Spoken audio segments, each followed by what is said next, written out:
WhatsApp everyone, welcome back to the channel guys. आज हम शुरू करने जा रहे हैं एक most important unit in your macro economics. सबसे ज्यादा वेटेज भी इसी यूनिट का है भाई। नेशनल इनकम से पहले इसका वेटेज है, मतलब नेशनल इनकम 10 नंबर है, ये 12 नंबर है। 3 चैप्टर्स यूनिट में आएंगे बेटा। एग्रीगेट डिमांड, एग्रीगेट सप्लाई को डिटेल में पढ़ेंगे, इक्विलिब्रियम को पढ़ेंगे, फिर एक्सेस डिमांड, डेफिशिएंट डिमांड को पढ़ेंगे। तो बहुत ही ज्यादा इंपॉर्टेंट 3 चैप्टर्स हैं और तीनों ही 2-2 क्लासेस लेंगे क्योंकि बड़े बड़े चैप्टर्स हैं। सेकंड वाला तो शायद एक क्लास में हो जाए, बट बाकी ये वाला भी और 9th भी 2 क्लास लेगा। तो आइए जल्दी से आज चैप्टर नंबर 7 के फर्स्ट क्लास को करते हैं। बहुत डिटेल में, बहुत शिद्दत से पढ़ाऊंगा, अदरवाइज ये आपको सिर्फ किताब पढ़ के थोड़ा सा कंफ्यूजन रहेगा ही। तो आओ जल्दी से शुरू करते हैं और इसका बढ़िया तरीके से कॉन्सेप्ट क्लैरिटी लेके आते हैं। Let's begin.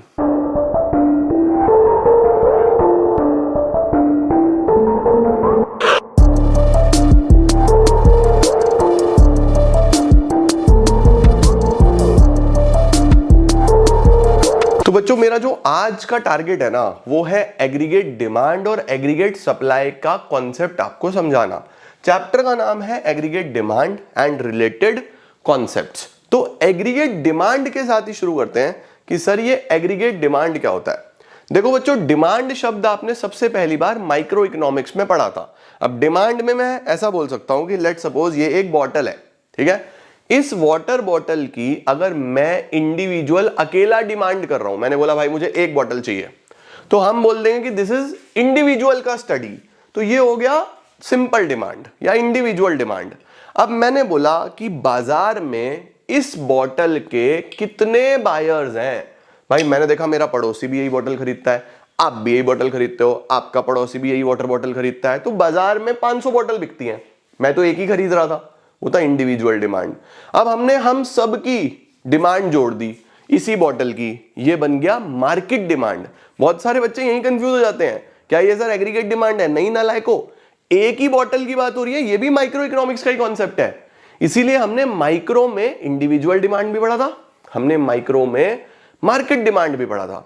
अब मैं बोलूं कि मेरे भारत में, मेरी इकोनॉमी में, बॉटल छोड़ो, जितने भी गुड्स एंड सर्विसेज हैं, जितने भी गुड्स एंड सर्विसेज हैं, उन सब की डिमांड सारे सेक्टर्स के द्वारा, चाहे कोई कंज्यूमर कर रहा हो, चाहे कोई फर्म कर रही हो, चाहे सरकार कर रही हो, चाहे फॉरेन सेक्टर भी क्यों ना कर रहा हो, भाई मैं पढ़ा रहा हूं और मेरी डिमांड फॉरेन से भी हो रही है। फॉरेन में ही बच्चे बैठ के, हमारे बहुत सारे स्टूडेंट्स फॉरेन सेक्टर के भी हैं। तो जब हम टोटल जोड़ देंगे उसको बोलते हैं बच्चों एग्रीगेट डिमांड। उसी को क्या बोलते हैं? Aggregate demand. ये मैक्रो का कॉन्सेप्ट है, ये है बड़े लेवल का कॉन्सेप्ट। तो माइक्रो में इंडिविजुअल डिमांड और मार्केट डिमांड पढ़ा था, वहां पे एक ही प्रोडक्ट की बात हो रही थी। लेकिन जब हम इकोनॉमी में सारे गुड्स एंड सर्विसेज की total demand by all the sectors देख लेते हैं, इसको एग्रीगेट डिमांड बोलते हैं मेरे नालायक को, ठीक है। देखो, aggregate demand refers to total value, हमने क्या बोला?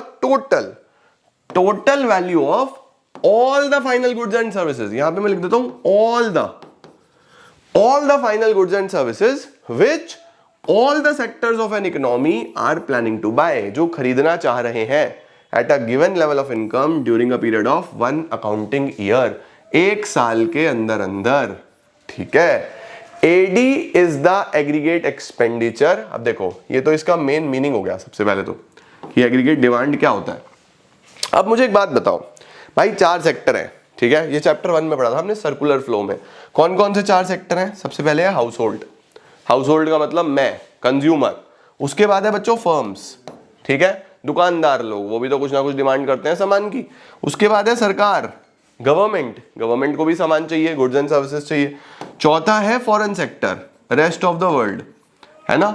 अब भाई ये चारों लोग डिमांड कर रहे हैं, जब ये चारों लोग डिमांड कर रहे हैं तो ये जेब से पैसा निकालेंगे अपनी। भाई मेरी जेब में तो पैसे भी नहीं है अभी, तुम इमेजिनरी नोट मान लो कि हर इंडिविजुअल जेब से पैसा निकालेगा या नहीं निकालेगा। तो अगर सबसे जेब से जितने पैसे निकले इनको जोड़ दूं तो यही तो टोटल डिमांड हुई, एग्रीगेट डिमांड यही तो हुई। अब जेब से जितना पैसा निकल गया, क्या मैं ये बोल सकता हूं कि एडी ही एग्रीगेट एक्सपेंडिचर के भी बराबर है? एग्रीगेट एक्सपेंडिचर का मतलब भी तो यही है कि टोटल खर्चा कितना हो रहा है इकोनॉमी में। तो ये दूसरे पॉइंट में लिखा हुआ है, AD is the aggregate expenditure that different sectors of the economy are willing to incur during a given period, ठीक हो गया या नहीं हो गया बेटा? उसके बाद एक बात और ध्यान रखेंगे कि जो एग्रीगेट एक्सपेंडिचर हम बोल रहे हैं ये प्लान्ड है, मतलब वो लोग डिमांड करने वाले हैं बाजार में जाके। एक्चुअल में कितना हुआ कितना नहीं हुआ किसी को नहीं पता, ये सब हम प्लान्ड पढ़ते हैं कि इतनी प्लानिंग कर रहे हैं ये लोग खर्चा करने की, ठीक है। उसके बाद एडी एक फ्लो कॉन्सेप्ट है। फ्लो तो आपको दिख ही रहा है कि भाई एक साल का डिमांड हम जोड़ रहे हैं, तो फ्लो कॉन्सेप्ट है, ठीक हो गया। एग्रीगेट डिमांड का मतलब समझे या नहीं समझे, पहले तो ये बताओ। क्लियर हो गया बेटा जी? परफेक्ट हो गया। अब देखो सर ये क्या है, इसके लिए हम नोट पे चलते हैं। इलास्टिसिटी पढ़ ली तुमने, अब तुम मैक्रो पे आ जाओ। देखो मैंने क्या बोला कि एडी जो है 4 सेक्टर्स की डिमांड है। सबसे पहला है हाउस होल्ड सेक्टर। क्या मैं इसको कंज्यूमर भी बोल सकता हूँ? हाउस होल्ड सेक्टर को क्या मैं कंज्यूमर भी बोल सकता हूँ? बोल सकते हैं नहीं बोल सकते हैं? तो इसको रिप्रेजेंट करते हैं सी से, ठीक है। इसको हम कंज्यूमर भी बोल सकते हैं, प्राइवेट कंजम्पशन एक्सपेंडिचर भी बोल सकते हैं, कुछ भी बोल सकते हैं। दूसरी होती है बच्चों फर्म्स। अब फर्म्स नॉर्मली क्या करती हैं? फर्म्स नॉर्मली इन्वेस्टमेंट करती है, मतलब इनकी जो डिमांड होती है वो एसिड्स की होती है मेनली। भाई फर्म सामान बनाएगी मेनली, तो इसकी डिमांड मेनली एसिड्स की होती है, तो उसको हम रिप्रेजेंट करते हैं आई से, ठीक है। इसको हम क्या बोलते हैं? Private final expenditure. Private final expenditure. Firms की डिमांड को हम नाम देते हैं इन्वेस्टमेंट एक्सपेंडिचर। Investment expenditure. तीसरी होती है हमारी सरकार, महामहिम सरकार, इसको रिप्रेजेंट करते हैं जी से, इसको बोलते हैं government final expenditure. Government expenditure लिख देता हूं चलो। और चौथा होता है हमारा विदेश, रेस्ट ऑफ द वर्ल्ड। तो रेस्ट ऑफ द वर्ल्ड को हम ऐसे लिखते हैं एक्स माइनस एम, इसको हम लिखते हैं एक्स माइनस एम। ये है हमारा विदेश, फॉरेन सेक्टर, या फिर नेट एक्सपोर्ट्स। तो बच्चों जब चारों सेक्टर की डिमांड को जोड़ते हैं तो एडी बनता है। तो अगर आपको ये लिखना हो कि एडी का फॉर्मूला क्या है या कंपोनेंट्स कितने हैं, तो आप बोलोगे AD is equal to C plus I plus G plus X minus M, ठीक है। अब इसको थोड़ा सा मैं रिलेट करूंगा सिर्फ तुम्हारे ज्ञान के लिए, वैसे नॉलेज के लिए, सिर्फ तुम्हारी नॉलेज के लिए, नथिंग एल्स, ठीक है। अभी हमने क्या पढ़ा? अभी हमने पढ़ा बच्चों कि एडी ही एग्रीगेट एक्सपेंडिचर भी होता है। एग्रीगेट एक्सपेंडिचर का मतलब जितना पूरी इकोनॉमी में जेब से खर्चा होगा, जितना वो पैसा खर्च करेंगे। अब याद है जब हम नेशनल इनकम निकालते हैं तो देश की इनकम, किसी की इनकम होती है तो किसी ना किसी का खर्चा होता है। जब नेशनल इनकम निकालते हो तब भी तो एक्सपेंडिचर मेथड में 4 ही कंपोनेंट्स होते हैं, याद है? एक्सपेंडिचर मेथड में 4 कंपोनेंट्स पढ़े तुमने, जी, जी, एन, पी, याद आया? जी क्या होता था? जी सर, जी होता था गवर्नमेंट एक्सपेंडिचर। देखो ये रहा गवर्नमेंट फाइनल कंजम्पशन एक्सपेंडिचर। अगला जी क्या होता था? Gross domestic capital formation. Capital formation किसको बोलते हैं? इन्वेस्टमेंट को। ये रहा। तीसरा क्या होता था? Net exports. Sir net exports foreign sector. ये रहा। Private final consumption expenditure. Private final consumption expenditure किसका होता था? हाउस होल्ड्स का। क्या यहां से भी प्रूव होता है कि एडी और एग्रीगेट एक्सपेंडिचर एक ही बात है? जो एडी के कंपोनेंट्स हैं वो ही एग्रीगेट एक्सपेंडिचर के भी कंपोनेंट्स हैं, वही नेशनल इनकम में भी सेम एक्सपेंडिचर मेथड के कंपोनेंट्स हैं, हाँ या ना?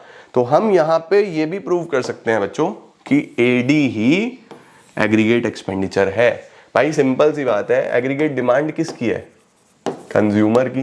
कंज्यूमर के मतलब, कंज्यूमर का मतलब सिर्फ हाउस होल्ड नहीं है, कंज्यूमर का मतलब यहाँ पे सारे कंज्यूमर्स हैं। सरकार भी कहीं ना कहीं कंज्यूमर है, उसको भी कोई ना कोई सामान चाहिए। फर्म भी कंज्यूमर है, उसको भी कुछ ना कुछ खरीदना है। तो कंज्यूमर ही तो डिमांड करता है और कंज्यूमर की ही तो जेब से पैसा निकलता है। जितना पैसा निकालता है उतना ही डिमांड करता है। सिंपल सी बात है, मैं घर पे बैठ के बोलूं कि भाई मुझे गाड़ी लेनी है, बस होगी क्या डिमांड? ऐसा नहीं होता। एबिलिटी, विलिंगनेस दोनों चाहिए डिमांड के लिए, है ना बेटा? तो इसका भी स्क्रीनशॉट आप ले लो। आओ सर, 2 मेन चीजें हैं जो मैंने आपको बता दी। अब चेक करो आप 4 कंपोनेंट्स इसके। सबसे पहला कंपोनेंट कौन सा है? प्राइवेट या house hold consumption expenditure, total expenditure bye house holds. ठीक हो गया? पहला सी, इसको किससे रिप्रेजेंट करते हैं? सी से। फिर आई investment expenditure, total expenditure incurred bye all the firms, firms का खर्चा किस पे, कैपिटल गुड्स पे। भाई फर्म्स नॉर्मली मशीनें ही खरीदती है ना, जैसे machine, building, change in inventory, ये सब इसके अंदर आ जाता है। उसके बाद बच्चों सरकार का खर्चा, जी गवर्नमेंट का खर्चा, it refers to total expenditure incurred by government on consumer goods and capital goods. सरकार के दोनों गुड्स ले लेना, कंज्यूमर भी और कैपिटल भी, ठीक है। कंज्यूमर का मतलब जो सरकार ने मेनली पब्लिक नीड्स के लिए खर्चा करा है, जैसे लॉ एंड ऑर्डर पे, एजुकेशन पे, हेल्थ पे, ट्रांसपोर्ट पे, डिफेंस पे। और कैपिटल का मतलब जो सरकार ने इन्वेस्टमेंट एक्सपेंडिचर करा है, चाहे हाईवे बनाए हैं, रोड बनाए हैं, पावर प्लांट्स बनाए हैं, ये सब। उसके बाद फॉरेन सेक्टर का खर्चा यानी नेट एक्सपोर्ट्स, जिसको हम एक्सपोर्ट माइनस इंपोर्ट भी लिखते हैं, एक्स माइनस एम भी लिखते हैं। तो export indicates demand for goods produced with in the domestic territory, Bharat में जो बने और बाहर से डिमांड आया, सही है। इंपोर्ट क्या होते हैं, the demand of residents of a country, हमने जो डिमांड करी किन गुड्स पे, जो बाहर बने, डिफरेंस को ही हम नेट एक्सपोर्ट बोलते हैं। तो एडी के मेन 4 कंपोनेंट्स हैं, सी, आई, जी, एक्स माइनस एम, ये याद रखना है।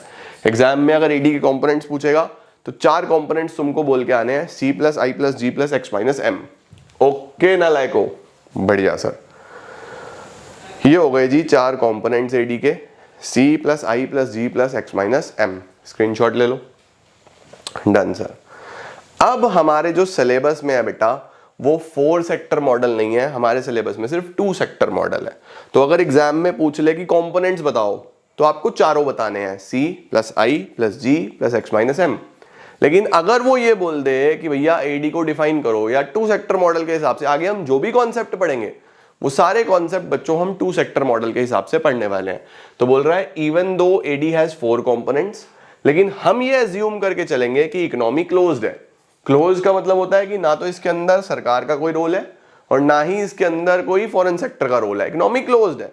तो मेनली बस 2 ही चीजें हैं यहाँ पे, क्या, कंजम्पशन एक्सपेंडिचर और इन्वेस्टमेंट एक्सपेंडिचर। तो आगे हम जो भी पढ़ रहे हैं उसमें हम एडी को बोलेंगे सी प्लस आई, बस एडी बराबर सी प्लस आई। आओ सर, अब हम जरा एडी का डायग्राम पढ़ने की कोशिश करते हैं, या डायग्रामेटिक रिप्रेजेंटेशन पढ़ने की कोशिश करते हैं कि इसका डायग्राम कैसा बनेगा, ये देखने में कितना सुंदर होगा। अब समझ तो आ गया, कॉन्सेप्ट तो पता चल गया, अब ये दिखेगा कैसे। आओ जी, एडी के लिए मैंने आपको क्या बताया भाई, 2 चीजें चाहिए, एक सी एक आई, दोनों को जोड़ूंगा तो एडी आ जाएगा, ठीक है या नहीं है। आओ जी, अब ये जो टेबल हम बना रहे हैं बच्चों, ये टेबल पूरे तीनों चैप्टर में चलेगी तुम्हारी, तो तुम इसी टेबल को याद करके चलना। वैसे तुम अपने हिसाब से कोई और वैल्यूज भी ले सकते हो, लेकिन अलग अलग कॉन्सेप्ट में अलग अलग वैल्यू लोगे, कंफ्यूजन बढ़ेगा। मैं तुम्हें इसी वैल्यू पे पूरा चैप्टर कराऊंगा, तीनों चैप्टर कराऊंगा, तो इसी टेबल को अपने कॉन्सेप्ट रजिस्टर में नोट कर लेना, ठीक है। चलो जी, इनकम हम ले लेते हैं भाई, 0 भी हो सकती है। कोविड के टाइम पे बहुत सारे लोगों की इनकम 0 थी, बहुत सारे लोगों की इनकम आज भी 0 है भाई, बेरोजगारी होती है बहुत ज्यादा, तो 0। फिर मान रहा हूं मैं 100 से बढ़ रही है, 100, 200, 300, 400, 500, ये ले ली मैंने, इनकम ले ली। अब कंजम्पशन की बात करते हैं बच्चों, ठीक है। अब कंजम्पशन की बात करते हैं कि कितना पैसा खर्च कर रहा है एक आदमी। दिमाग दौड़ाओ अपना कि अगर मेरी इनकम 0 हो तो क्या मैं रोटी नहीं खाऊंगा, क्या मैं बेसिक खर्चा भी नहीं करूंगा। भाई मेरी इनकम 0 है तो क्या मैं बेसिक खर्चा भी नहीं करूंगा, नो फूड नथिंग, ऐसा तो नहीं होगा, खाना वाना तो खाऊंगा, बेसिक खर्चा तो करूंगा। तो 0 लेवल ऑफ इनकम पे भी बच्चों कुछ ना कुछ कंजम्पशन हमेशा होगा, always there will be certain consumption. तो 0 पे भी हम 40 का कंजम्पशन ले रहे हैं, ठीक है। और ये जो 0 लेवल पे कंजम्पशन होता है ना, ये जो 0 लेवल पे कंजम्पशन होता है, इसको बोलते हैं ऑटोनॉमस कंजम्पशन। ऑटोनॉमस का मतलब होता है फिक्स्ड, तो इसको बोलूंगा क्या, ऑटोनॉमस कंजम्पशन। तो ऐसा कंजम्पशन जो 0 लेवल ऑफ इनकम पे देखने को मिलेगा, इसको ऑटोनॉमस कंजम्पशन बोलते हैं। इसको रिप्रेजेंट किससे करते हैं, सी बार से, ऐसे स्मॉल सी बार, ठीक है। तो ध्यान रखना, इनकम भले ही 0 लेकिन बेसिक खर्चा होगा। तो बेसिक कंजम्पशन कितना ले लिया, 40, ठीक है। अब मैं मान के चल रहा हूं कि भाई इनकम 100 से बढ़ रही है। एक आदमी, एक आम आदमी अगर 100 रुपए की इनकम कमाता है तो लगभग 80% वो खर्च कर देता है। मतलब वैसे ही मेरा एक अजम्पशन है कि भाई अगर एक आम आदमी 100% कमाता है तो 20% ही सेव कर पाता है, 80% एक नॉर्मल इंडियन फैमिलीज में खर्च हो ही जाते हैं। बहुत सारे लोगों के शायद 90% खर्च हो जाते हो, बहुत सारे लोग शायद सेविंग भी ना कर पाते हो, है ना। लेकिन मैं मान रहा हूं चलो ठीक है यार कि इंसान अगर 100 रुपए कमा रहा है तो 80%, तो 80-80 से हम कंजम्पशन बढ़ा देते हैं। तो 40 के बाद अगर 80 से बढ़ाऊं तो 120, फिर 80 से बढ़ाऊं तो 200, फिर 80 से बढ़ाऊं तो 280, फिर 80 से बढ़ाऊं तो 360, फिर 440। तो इनकम 100-100 से बढ़ रही है, लेकिन खर्चा 80-80 से ही बढ़ा रहा हूं मैं, हर बार 80-80 से बढ़ा रहा हूं। सही है। अब बेटा ये तो उसकी कंजम्पशन हो गई। कंजम्पशन किसकी हुई? कंजम्पशन तो हाउस होल्ड्स का हुआ। सही है। अब फर्म्स की इन्वेस्टमेंट, फर्म कितना इन्वेस्ट कर रही है इकोनॉमी में? भाई ये तो हाउस होल्ड्स का, कंज्यूमर्स की कंजम्पशन हुई। फर्म कितना इन्वेस्ट कर रही है? अब देखो बच्चों, इन्वेस्टमेंट अलग अलग हो सकती है भाई, कुछ भी हो सकती है ना इन्वेस्टमेंट तो इकोनॉमी में। फर्म क्या किस चीज का इन्वेस्टमेंट कर रही है कुछ नहीं पता, किसी को भी नहीं पता।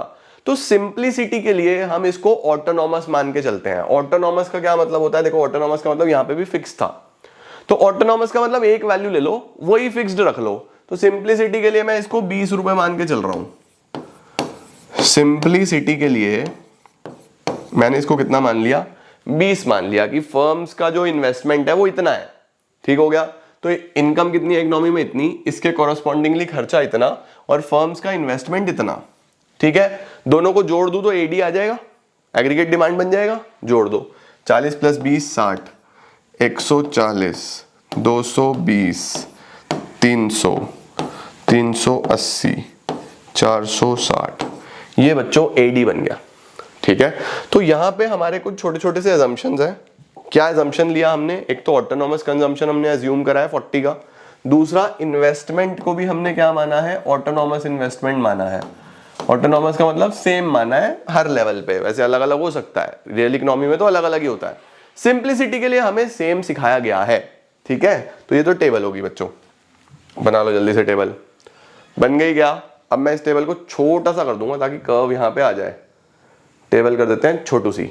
लो जी, ये हमने टेबल कर दी। अब तुम्हारे सामने टेबल भी है और इसके रिप्रेजेंटिंग एक कर्व भी बना दूंगा मैं। कर्व बढ़िया सा बनाऊंगा, बड़ा सा, ताकि सभी प्यारे नालायकों को समझ में आए। लो जी, ठीक हो गया। अब हमारे पास इनकम 0, 100, 200, 300, 400, 500। लो जी, यहां तक 500 आ गया। सही है। अब चलते हैं हम कंजम्पशन, एडी कहां तक गया है? एडी गया है 460 तक। तो कितना कितना लें बोलो? 80-80 का ले ले क्या? 80, 160, 8, 16, 24, 32, 8, 5, 40, 8, 6, 48, इतने में हो जाएगा ना? राइट। चलो अब 1 बाय 1 प्लॉट करते हैं। सबसे पहले इन्वेस्टमेंट प्लॉट कर लेते हैं। भाई इनकम चाहे 0 तब भी 20 रुपए की इन्वेस्टमेंट, 100 हो तब भी 20, 200 हो तब भी 20। फर्म को कोई मतलब नहीं है इनकम से। फर्म बोल रही है हम तो भैया इन्वेस्ट करेंगे, ऑटोनॉमस हम मान के चले हैं। तो इन्वेस्टमेंट का कर्व कैसा बनेगा?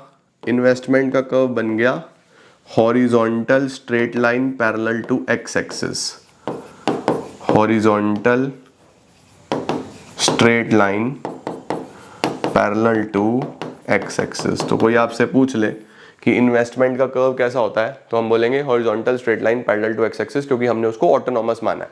अब कंजम्पशन प्लॉट करते हैं। 0 पे 60, कुछ ऐसा, इतना होगा। 0 पे 60 था, 40 था, 40 था। 0 पे 40 यहां ले लिया, मान लो ये 40 है। तो इसको क्या बोलूं? ये जो एरिया है इसको सर ऑटोनॉमस कंजम्पशन बोलेंगे। बोलेंगे या नहीं बोलेंगे? 0 पे जो कंजम्पशन है वो ऑटोनॉमस ही तो था। 0 पे 40, 100 पे 120, 100 पे 120 यहाँ कहीं होगा। फिर 200 पे 200, 200 पे 200 यहाँ कहीं होगा। उसके बाद 300 पे 280। तुम लोग प्रॉपर हाँ प्लॉट कर लेना, कहीं यहाँ होगा। तो मतलब कुछ इस तरीके का सीधा कर्व बन जाएगा, ऐसा कुछ कंजम्पशन का। तो कोई मेरे से पूछे कंजम्पशन कैसा है, तो मैं बोलूंगा consumption upward sloping straight line है। Upward sloping straight line. इसके अंदर दो बातें हैं बच्चों, अपवर्ड स्लोपिंग क्यों और स्ट्रेट लाइन क्यों, अपने पास लिखो। अपवर्ड स्लोपिंग इसीलिए क्योंकि पॉजिटिव रिलेशन है, इनकम बढ़ रहा है तो कंजम्पशन भी बढ़ रहा है। जीवन में तुमने हमेशा देखा होगा जब भी पॉजिटिव रिलेशन होता है तो कर्व ऊपर की तरफ जाता है, नेगेटिव या इनवर्स रिलेशन होगा तो कर्व नीचे की तरफ आएगा। ठीक है, तो इनकम बढ़ा तो कंजम्पशन भी बढ़ा, यहां पे हमने बोल दिया अपवर्ड स्लोपिंग है। स्ट्रेट लाइन क्यों है? स्ट्रेट लाइन इसलिए है क्योंकि जो चेंज है ना, जो चेंज है वो कांस्टेंट है, हर बार 80 का चेंज है, 80 का चेंज है, तो ये जो चेंज कांस्टेंट है इस वजह से ये स्ट्रेट लाइन है। सही है, तो ध्यान रखना, एक रीजन है पॉजिटिव रिलेशन, एक रिलेशन है कांस्टेंट चेंज। चलो सर, C प्लस आई हो गया, दोनों को जोड़ दें अगर तो AD बन जाएगा, बिल्कुल पैरेलल इसके एक लाइन बनती चली जाएगी। दोनों को जोड़ देना, बिल्कुल पैरेलल इसके लाइन बनती चली जाएगी, इसको हम बोल देंगे AD, ऐसा। लो जी, जल्दी से इसका स्क्रीनशॉट लो, फिर आगे चलते हैं। अब AD भी कैसा कर्व है सर? AD भी कैसा कर्व है? AD भी यही सेम है, upward sloping straight line. Sir upward sloping straight line क्यों? क्योंकि इसमें भी पॉजिटिव रिलेशन है, इनकम बढ़ रहा है तो AD भी बढ़ रहा है। और सर ये स्ट्रेट लाइन क्यों है? फिर से जो चेंज है वो कांस्टेंट है, देखो 80 80 80 80 80 80 का ही चेंज है, इसलिए ये भी स्ट्रेट लाइन है। कुछ लोग ये भी पूछ लेते हैं कि इन दोनों, ये दोनों पैरेलल क्यों है? वाई पैरेलल, ये दोनों पैरेलल क्यों है? वाई पैरेलल, तो हम बोलते हैं पैरेलल इसलिए है क्योंकि इनके बीच में इन्वेस्टमेंट है। AD और C में जो फर्क है वो इन्वेस्टमेंट का है, देखो 60 और 40 में फर्क 20, 140 120 में फर्क 20, इन दोनों में जो फर्क है वो 20 का है, इन्वेस्टमेंट का है। ठीक है, तो इन्वेस्टमेंट क्योंकि ऑटोनॉमस है, क्योंकि कांस्टेंट है, इसीलिए ये एक दूसरे के पैरेलल होते हैं। ठीक है, ये ध्यान रखना है। ओके, लो जल्दी से स्क्रीनशॉट। आया सर, अभी तो समझ में आया AD पूरा। देखो ये AD का कर्व मैंने बनाया, टेबल कुछ इस तरीके की 600 तक की है, हमने कहां तक की बनाई है? हमने 500 तक की बनाई है, एक ही बात है, कोई दिक्कत नहीं है। ठीक है, AD depends upon the level of income in the economy, generally there is a positive relationship between income and AD, as the level of income rises AD also rises, तो कर्व ऐसा बन जाएगा। बढ़िया हो गया सर ये तो। अब इंपॉर्टेंट पॉइंट्स देखो कुछ AD के, एग्रीगेट डिमांड के कुछ इंपॉर्टेंट पॉइंट्स देखो। सबसे पहला इंपॉर्टेंट पॉइंट, AD को कैसे डिफाइन करते हैं हम? C plus I, correct, AD is always equal to C plus I. दूसरा, positive consumption even when income is zero. बताओ जी, जब इनकम जीरो होती है तब भी कुछ ना कुछ कंजम्पशन होता है, जिसको हम क्या बोलते हैं? Autonomous consumption. Slope of consumption curve, consumption curve का स्लोप हमेशा अपवर्ड होगा, ऊपर की तरफ होगा, क्योंकि कंजम्पशन बढ़ता है इनकम के साथ। ठीक है, परफेक्ट। चलो सर, उसके बाद ऑटोनॉमस इन्वेस्टमेंट का कर्व कैसा होगा? Straight line parallel to X axis, क्योंकि हम उसको कांस्टेंट मान के चलते हैं। स्टार्टिंग पॉइंट AD का कहां से होगा? थोड़ा सा ऊपर से शुरू होगा, AD जीरो से शुरू नहीं होगा, क्योंकि उसके अंदर ऑटोनॉमस कंजम्पशन भी होता है, ऑटोनॉमस इन्वेस्टमेंट भी होता है। स्लोप ऑफ AD कर्व की बात हम कर चुके हैं, पॉजिटिव स्लोपिंग है, ऊपर की तरफ जाएगा। बढ़िया सर, अगला कॉन्सेप्ट आ रहा है एग्रीगेट सप्लाई। ये भी बच्चों बहुत ही आसान, सिंपल, सरल, सादा सा कॉन्सेप्ट है। एग्रीगेट डिमांड से भी आसान, मतलब एग्रीगेट डिमांड में तो फिर भी बहुत मेहनत करनी पड़ी हमको, AS में इतनी मेहनत नहीं करनी पड़ेगी। देखो एक बात बताओ मुझे, एग्रीगेट डिमांड कौन करता था? भाई डिमांड कौन करते हैं? सारे कंज्यूमर्स। अब कंज्यूमर्स में हमने सारे हाउस होल्ड ले लिए, सारी फर्म्स ले ली, सारी सरकार की डिमांड ले ली, सारी रेस्ट ऑफ द वर्ल्ड की डिमांड ले ली, यानी कि जो डिमांड होती है वो कंज्यूमर करते हैं। भाई सिंपल सी बात है, भाई डिमांड, माल तो कंज्यूमर ही खरीदेगा ना, अब वो किसी भी फॉर्म में हो सकता है। सप्लाई कौन करेगा भाई? सप्लाई कौन करेगा? सोचो सर, सप्लाई करेंगी फर्म्स, सर सप्लाई करेगा प्रोड्यूसर, हाँ या ना? भाई सप्लाई करता है प्रोड्यूसर। सही हुआ या नहीं हुआ? एक बात और बताओ, डिमांड जब कंज्यूमर करता था तो कंज्यूमर की जेब से पैसा निकलता था, तो इसको क्या बोलते थे? Aggregate expenditure. भाई डिमांड जब कंज्यूमर करेगा तो उसकी जेब से पैसा जाएगा ना, तो इसको एग्रीगेट एक्सपेंडिचर बोलते थे। अब तुम सारे मेरे पढ़े लिखे नालायक हो, सारे पढ़े लिखे नालायक हो, मुझे यहीं पे आंसर चाहिए, वीडियो पॉज करके कमेंट चाहिए सबका, जो आंसर सही लिखेगा पक्का 100 में 100 लाएगा इको में। बताओ तुम्हारा दिमाग क्या बोलता है? अगर AD का मतलब एग्रीगेट एक्सपेंडिचर होता है तो AS का क्या मतलब होता होगा? AS का क्या मतलब होता होगा? जल्दी से लिखो फटाफट से कमेंट सेक्शन में।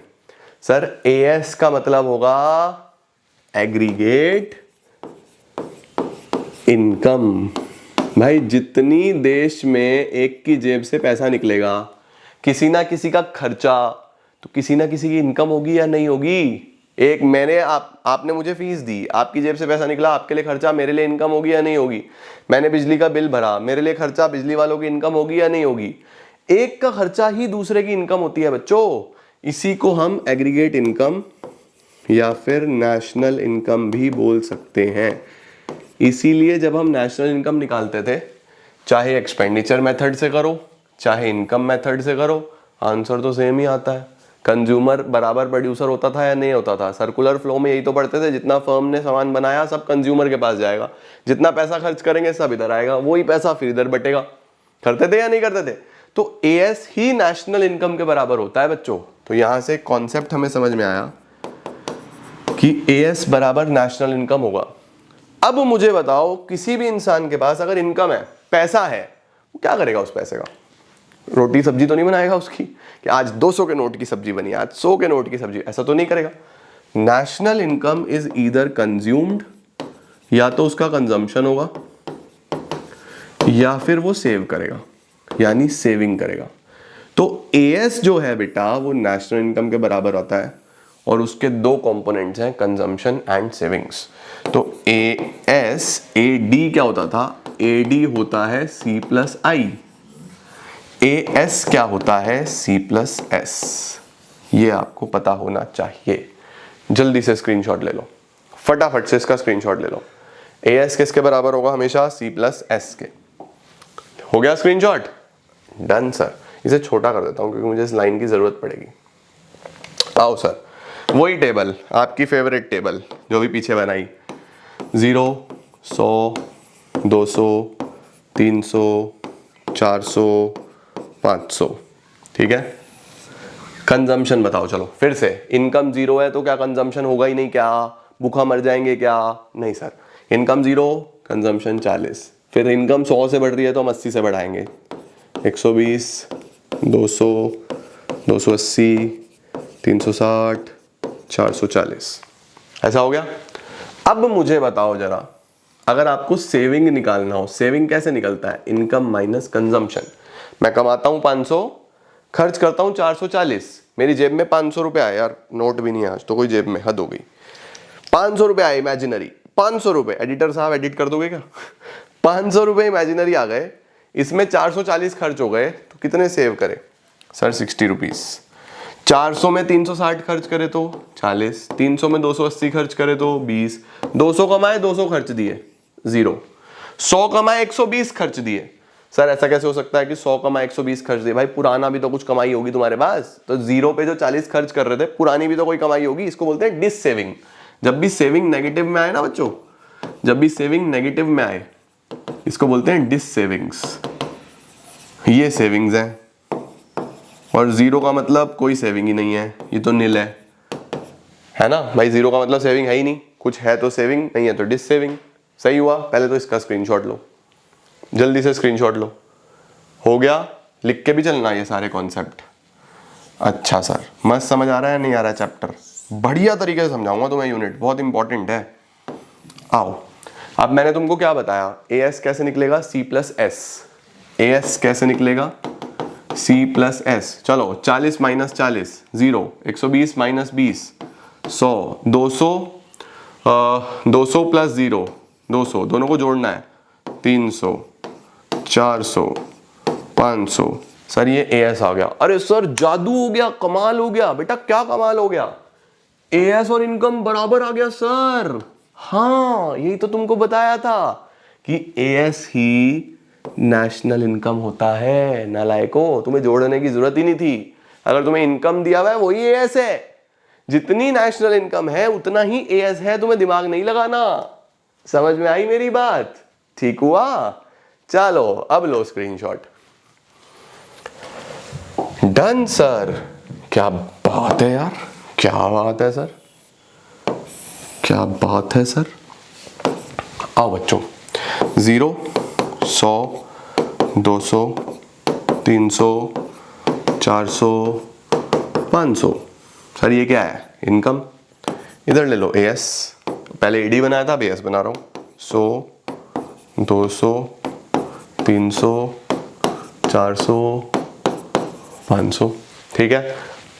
जादू देखना अब तुम, 0 पे 0 ये हो गया, 100 पे 100 ये हो गया, 200 पे 200 ये हो गया, 300 पे 300 ये हो गया, 400 पे 400, 500 पे 500।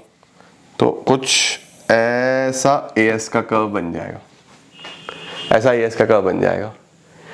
अब तो तुमने प्लॉट कर लिया जीवन में पहली बार, सीखते सीखते ये तो तुमने प्लॉट करा कि ठीक है सर, ये 100 तो ये भी 100, ये 200 तो ये भी 200, ये 300 तो ये भी 300, ये 400 तो ये भी 400, ये 500 तो ये भी 500। पहली और आखिरी बार जीवन में इसको प्लॉट कर लो, इसके बाद फ्री हैंड बनाना लाइफ में। सर फ्री हैंड का मतलब तुम्हें कभी भी एएस का कर्व बनाना हो, हमेशा यहां बीच में से लाइन खींच दो, बन गया एएस, बिल्कुल सेंटर से। इन दोनों को बराबर कट करना चाहिए। सर ऐसा क्यों? ऐसा इसीलिए मेरे नालायक, क्योंकि ये कितना डिग्री होता है, ये हमेशा 90 डिग्री होता है, नहीं होता है भाई। पूरा सर्कल 360 का होता है, उसका इतना वाला हिस्सा 90 डिग्री होता है ना। अब एक बात बताओ, अगर ये पूरा एरिया 90 डिग्री का है, इधर इनकम है, इधर एएस है, और इनकम बराबर एएस ही होता है, जितना इनकम है उतना ही एएस है, यानी दोनों का वैल्यू बराबर है, वेटेज बराबर है, इज्जत बराबर है। अगर दोनों का इज्जत बराबर है बच्चों, तो दोनों का स्पेस भी तो बराबर होगा। तो जितना स्पेस नीचे इनकम लेगा, उतना ही स्पेस ऊपर एएस लेगा, समझे? तो हम इसको बोल देंगे कि भैया ये तो 45 डिग्री लाइन बन गई। यस, 45 डिग्री की लाइन को ही एएस बोलते हैं, 45 डिग्री की लाइन को ही एएस बोलते हैं, क्योंकि ओरिजिन से कट करता हुआ इनकम बराबर एएस होता है हमेशा। समझ में आया? क्या कॉन्सेप्ट है सर, मस्त। स्क्रीनशॉट लो, देखो एएस क्या होगा sir. AS refers to the money value of all the final goods and services that all the producers, all सारे producers are willing to supply in an economy in a given time period। ठीक है, AS का मतलब फिर से planned production होता है during a given period of time। हर चीज planned ही पढ़ रहे हैं हम तो। चलो सर, एग्रीगेट सप्लाई किसके बराबर होता है हमेशा? नेशनल इनकम के। तो हमने बता ही दिया आपको कि एएस ही बराबर होता है नेशनल इनकम के। तो जब एएस को फिजिकल टर्म्स में लिखते हैं, तो इसका मतलब टोटल आउटपुट जनरेटेड होता है कि जितना माल बना, अब जितना माल बना उतनी इनकम होगी। तो एएस हमेशा किसके बराबर होगा? नेशनल इनकम के। स्क्रीनशॉट ले लो। उसके बाद कंपोनेंट्स क्या क्या होंगे भाई? जो इनकम है वो या तो कंज्यूम होगी या सेव होगी, है ना। तो कंपोनेंट्स क्या होंगे? इनकम बराबर एएस बराबर C plus S. Diagrammatic presentation, 45 degree का लाइन बनेगा, वही टेबल वही कर्व, जल्दी जल्दी से इसको बना लो। डन। 45 डिग्री क्यों? 45 डिग्री इसीलिए क्योंकि इनकम और एएस हमेशा बराबर होता है। तो 90 को बराबर बराबर कट करेंगे तो इधर भी 45 आएगा, इधर भी 45 आएगा। देखो, as is obtained by adding consumption and saving. Straight line obtained will originate from the point of origin, वहां से 45 डिग्री का एंगल बनेगा। तो रिलेशन बन जाएगी इनकम बराबर एएस की, क्योंकि हर पॉइंट पे कंजम्पशन और इनकम बराबर होता है। बढ़िया। चलो सर, इसके बाद आ रहा है बच्चों कंजम्पशन फंक्शन। यहां से हम पढ़ेंगे अगली क्लास में और चैप्टर आपका समाप्त हो जाएगा। आज एडी और एएस का मुझे मीनिंग पढ़ाना था। मुझे उम्मीद है कि आपको एडी एएस का मीनिंग मस्त समझ में आया होगा, कोई कंफ्यूजन नहीं होगा, है ना। तो बहुत बढ़िया शानदार तरीके से मैंने पढ़ाया है। कोई दिक्कत है तो मुझे कमेंट सेक्शन में बताना, बाकी मजा आया नहीं आया ये भी बताना। मस्त तरीके से इस चैप्टर को खत्म करेंगे, फटाफट कर देंगे, नवंबर तक सब खत्म करना है भाई। वीडियोस रोज आ रही हैं और ऐसे ही आती रहेंगी, ठीक है। Thank you so much everyone, I am gonna see you all very soon. Till then see ya, take care, bye bye, keep growing, keep glowing and keep smiling.